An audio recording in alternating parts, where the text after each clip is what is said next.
ఉపరాష్ట్రపతి ఎన్నికల్లో గులాబీ పార్టీ వ్యూహం ఏంటి? ఎన్డీఏకు మద్దతు ఇస్తుందా లేక ఇండియా కూటమికి జయగొడుతుందా? అది ఇది కాదు మేము న్యూట్రల్ అంటుందా? అలాంటి స్టాండ్ తీసుకుంటే బరిలో ఉన్న తెలంగాణ బిడ్డకు అన్యాయం చేసినట్టు కాదా? అందుకే ఎటూ తేల్చుకోలేక చర్చించి నిర్ణయం తీసుకుంటామంటూ ప్రస్తుతానికి సమాధానం దాటవేస్తున్నారా?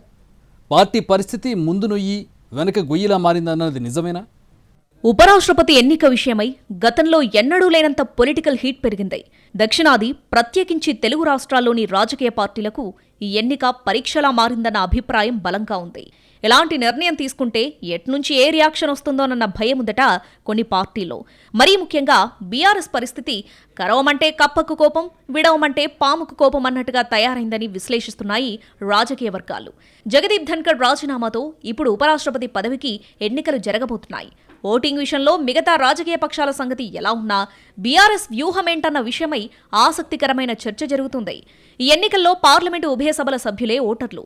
ప్రస్తుతం గులాబీ పార్టీకి 4 రాజ్యసభ సభ్యులున్నారు. పార్టీ అధిష్టానం వాళ్ళని ఎలా గైడ్ చేస్తుందన్నది ఇప్పుడు తెలంగాణలో ఇంట్రెస్టింగ్ పాయింట్. ఇండియా కూటమి అభ్యర్థిగా తెలంగాణకు చెందిన జస్టిస్ సుదర్శన్ రెడ్డి బరిలో ఉండటమే అందుకు కారణం. కాంగ్రెస్ పార్టీ ఆయన పేరును ప్రతిపాదించగా మిగతా భాగస్వామ్య పక్షాలు బలపరిచాయి. ఇక్కడే గులాబీ అధిష్టానం ఎరకాటంలో పడిందట. జస్టిస్ సుదర్శన్ రెడ్డికి మద్దతిస్తే కాంగ్రెస్ పార్టీ అభ్యర్థిని సపోర్ట్ చేశారన్న ప్రచారం జరుగుతుందని, అలాగని ఇవ్వకుండా ఉందామంటే తెలంగాణ బిడ్డ బరిలో ఉంటే బీఆర్ఎస్ వ్యతిరేకంగా పనిచేసిందని అంటారన్న భయముందట. అలా కాకుండా ఎన్డీఏ అభ్యర్థి రాధాకృష్ణన్ కు సపోర్ట్ చేస్తే బీజేపీ బీఆర్ఎస్ ఒక్కటేనంటూ విలీన ప్రచారం కూడా మరోసారి తెరమీదకొస్తుందని భయపడుతుందట గులాబీ అధిష్టానం.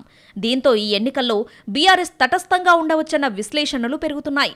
గతంలో తాము అధికారంలో ఉన్నప్పుడు ఒకసారి ఎన్డీఏ అభ్యర్థికి, మరోసారి యూపీఏ అభ్యర్థికి మద్దతిచ్చారు కేసీఆర్. కానీ ఇప్పుడు ప్రతిపక్షంలోకొచ్చాక మారిన పరిస్థితులు, ప్రాధాన్యతల కారణంగా సమస్య తలెత్తిందని, పార్టీ పూర్తిగా ఇరకాటంలో పడిందని చెప్పుకుంటున్నారు.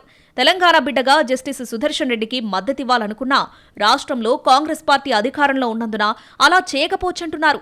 గతంలో యూపీఏ కూటమి అభ్యర్థిని సపోర్ట్ చేసినా అప్పుడు రాష్ట్రంలో కాంగ్రెస్ అధికారంలో లేదు కాబట్టి అలా చేసుండవచ్చని, ఇప్పుడు అలాంటి వాతావరణం లేదన్న విశ్లేషణలు పెరుగుతున్నాయి.